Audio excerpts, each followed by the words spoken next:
우체통 거래 세이브일레븐 사장님 한번 이야기 나눠보도록 할게요. 사장님 안녕하세요. 안녕하세요. 가게 운영하신 지는 얼마나 되셨을까요? 지금 4년째 하고 있습니다. 어떤 점들이 힘들었다 그런 게 좀 있으셨을까요? 이제 모든 자영업자분들이 마찬가지신데 특히 이런 편의점은 저는 이제 처음에 좀 잘 알아보지 않고 이제 이거를 시작을 했어요. 직장 생활만 한 20년 넘게 하다가 이제 직장 생활에 좀 지쳐서 이제 자영업을 좀 하려고 했는데 좀 시장 조사라든가 이런 거를 잘 안 알아보고 이제 했기 때문에 이제 가장 좀 어려운 점이 많았죠.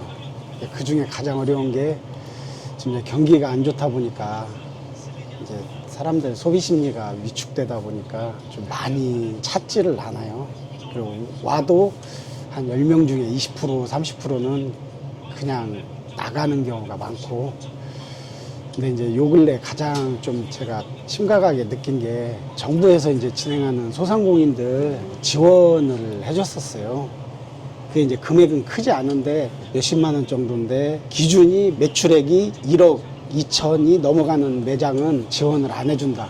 이제 식당 같은 경우는 1억 2천이면은 그 중에 50%는 다 남거든요. 원재료비 빼고 하면은 50%는 남는데 저희 편의점 같은 경우는 한 달에 2천만 원이 넘어야 겨우 이제 제가 점주가 받을 수 있는 금액이 200만 원에서 250만 원 그 사이거든요. 근데 그거를 1년으로 환산을 하면은 2억이 넘잖아요. 근데 이제 1년 동안에 1억 2천이 넘기 때문에 지원을 안 해준다. 이거는 일반 가게 식당들은 1억 2천이라고 하지만 그 중에 뭐 인건비랑 원재료비 빼면은 50% 정도가 남기 때문에 1년 매출이 5천 정도가 되거든요. 근데 편의점 같은 경우는 매출이 2억이 넘지만 제가 받을 수 있는 수입은 이제 2,500밖에 안 되는 거예요. 1년으로 환산을 해봤자. 그러니까 1년 매출이 2,500인 사람은 안 주고, 일본 자영업 식당 같은 경우는 1억 2천이지만 수입으로 환산을 하면은 5천만 원이 넘거든요. 근데 그런 사람들은 지원을 해주고, 그게 너무 이제 좀 이제 심각했어요. 근데 정부에서나 이제 뭐 이재명 대통령님께서는 그런 사소한 것까지는 모르시겠지만 너무 이게 언밸런스하고 지원 정책 자체가 형평성에서 어긋난다. 그래서 제가 좀 지원 사업 하는 소상공인 그쪽 접수하는 그쪽에다가 저는 이제 탈락이 됐어요. 근데 1년에 2,500만 원 받아봤자 인건비도 안 나와요. 편의점 운영하고 있지만 알바도 써보고 다 했지만 인건비도 안 나옵니다. 한 달에 250만 원 받아봤자 지금 최저시급이 10,000원이 넘기 때문에 알바 쓰면 300만 원 넘게 줘야 되고 5일 근무를 넘게 하면은 주 휴수당까지 다 쳐서 줘야 되기 때문에 이게 인건비도 안 남고 적자일 수밖에 없는 이런 상황이에요. 그래서 저 지금 4년 동안 했지만 거의 뭐 6천만 원 정도 빚이 생겼고, 왜냐하면 생활비가 안 나오기 때문에 그런 상황에서 좀 심각하게 그렇게 지금 경영을 하고 있는데 어쩔 수 없이 지금 폐업을 못하고 운영을 하는 거는 위약금이 아직 계약 기간이 1년이 넘게 남았어요. 거기에서 이제 위약금이 1억 정도가 있습니다. 지금 폐업을 하면. 그렇기 때문에 폐업을 못하고 이제 계속 마이너스를 떠 안으면서 그냥 운영을 하고 있습니다. 그 뭐 정부 정책에서 그런 게 좀 약간 제가 상처를 입었죠. 그런 점을 좀 개선해야 되지 않을까. 그 업종마다 바꿔야 될 것 같아요. 편의점 같이 이런 서비스 업종들은 뭐 2억 넘게 매출이 나와봤자 1년에 가져갈 수 있는 돈은 한 2,500만 원밖에 안 되고, 그렇기 때문에 형평성에서 많이 어긋나지 않나 그렇게 생각하고 있습니다. 네, 다 망했어요. 다 망해서 다 그냥 폐업을 했고, 저 같은 경우는 이제 본사에서 저는 이제 A타입이에요. A타입이기 때문에 제가 이제 이 월세를 내고 운영을 하는 사람들은 A타입이고, 본사에서 B타입이라고 해서 자기네들이 본사에서 월세를 내주는 그런 B타입은 조금만 매출이 떨어져도 본사가 손해이기 때문에 다 그냥 강제 폐업을 시켜버려요. 차라리 B타입이 매출이 안 나올 때는 그냥 폐업을 하고 그게 나은데, A타입 같은 경우는 어찌됐건 운영을 해야 하면은 자기들은 그걸 받아내야 되거든요.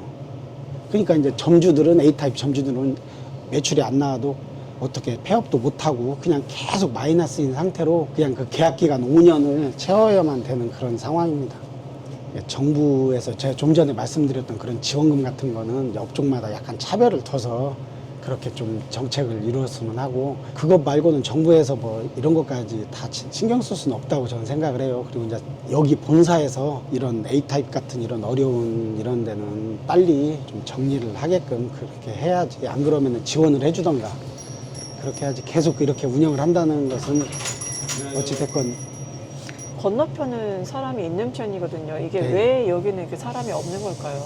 여기는 지금 좀 여기 구도심인데 건너편 같은 경우는 지금 이제 뭐 한일옥이라든가 초원사진관, 그다음에 이성당 이런 데가 아직도 좀 유명한 그런 곳이 있어서 그쪽으로는 이제 왕래가 많고, 이쪽은 이제 우체통거리라고 해도 크게 도움되는 그게 없어요.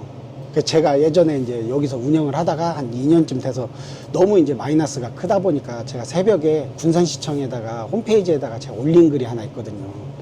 여기는 너무 구도심이고 경영하는 모든 이제 가게의 자영업자들이 다 죽어가기 때문에 한 가지 제가 방안을 제시를 하겠다. 그 방안이 뭐냐면은 저기 서야대학교 기숙사가 있습니다.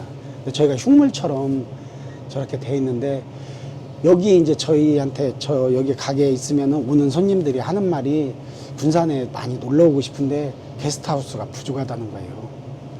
그래서 제가 이제 시청에다가 저렇게 흉물로 놔두지 말고 시에서 좀 지원을 해서 저기를 좀 리모델링을 해서 시에서 시 홈페이지에 올려놓고 게스트하우스 운영을 하면은 옆에 지금 공용주차장이 크게 있거든요.